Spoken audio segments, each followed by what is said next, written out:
হলো, আমাদের সমাজে একটা প্রচলিত আছে, বাজার থেকে বড় মাছ আনলে ফাতেহা করায়, ছেলে যদি না বলে তখন বাবা মা রাগ করে, করণীয় কি? আবার মৃত ব্যক্তিকে স্বপ্নে দেখলেও ফাতেহা পড়ে অনেকে। দেখেন, বড় মাছ আনলে ফাতেহা করে, অর্থাৎ দোয়ার আয়োজন করে, এটা প্রথম শুনলাম, হয়তো এই এলাকাতে আছে। আবার বাবা মারা স্বপ্ন দেখছেন, তখন ফাতেহা করতে হয়। ওই ঘর উদ্বোধন করবেন, তখন দোয়া করতে হয়। আপনার মাটি কাটবেন আপনি, তখন প্রথম বাড়ি করার জন্য মাটি কাটবেন, সেটার জন্য হুজুর এনে দোয়া করতে হয়। তারপরে এরকম পদে পদে হুজুর এনে দোয়া করতে হয়। এগুলো সবগুলো হুজুরদের লাভ। এগুলো লাভটা কাদের? আমাদের লাভ। আপনাদের খুব একটা লাভ এখানে নাই আসলে। কারণ নবী করিম সাল্লাল্লাহু আলাইহি ওয়াসাল্লাম আমাদেরকে এরকম কোনো শিক্ষা দেন নাই যে পদে পদে পদে পদে দোয়ার জন্য কি লাগবে? হুজুর লাগবে। দোয়াটা প্রত্যেকে যার যারটা শেষে করতে পারে।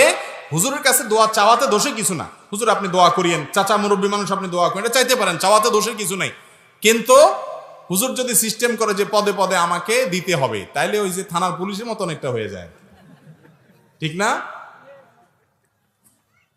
এক পুলিশ অফিসার আসছিলেন, মানে মজা করে রসিকতা করে। আমি বললাম, ভাই আপনারা হয়তো একবার খান, একজনে বাড়ি করবে, আপনারা একবার টাকা পান, আমরা কিন্তু ভাই আপনাদের চেয়ে অনেক বেশি পাই। আপনি এক ধাপে পান, আমি কয়েক ধাপে পাই। আমাদের হুজুর আমরা কয়েকভাবে পাই। কিভাবে? উদ্বোধন করবে শুরুতে, মাটির প্রথম কোপ হুজুর দিবে, পাইলনি 500, 1000, 2000।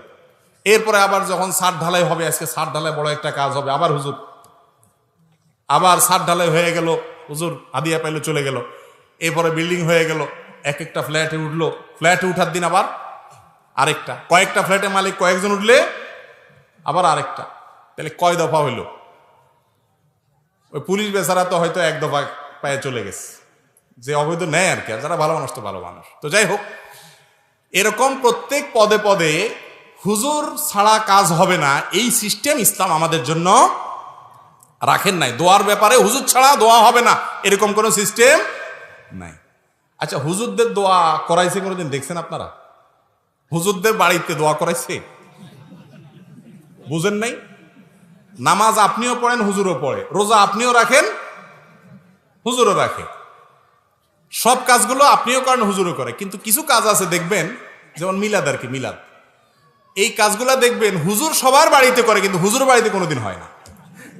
গোমরটা ধরতে পারছেন? মানে আসল আর নকল ধরার কিন্তু একটা ভালো বুদ্ধি এটা। এটা যদি আসল হইতো, দরকারি জিনিস হইতো, তাহলে হুজুরেরও দরকার হইতো। কিন্তু হুজুর আমাদেরকে তো কোনোদিন মিলাদের জন্য ডাকে না যে আসো সময় আজকে আমার বাড়িতে মিলাদ। তো হুজুর তো পড়ে না, শুধু আমাদের বাড়িতে পড়ে কেন? কারণ হুজুর পড়লে তো আবার সেখানে কি হবে? খরচ হবে।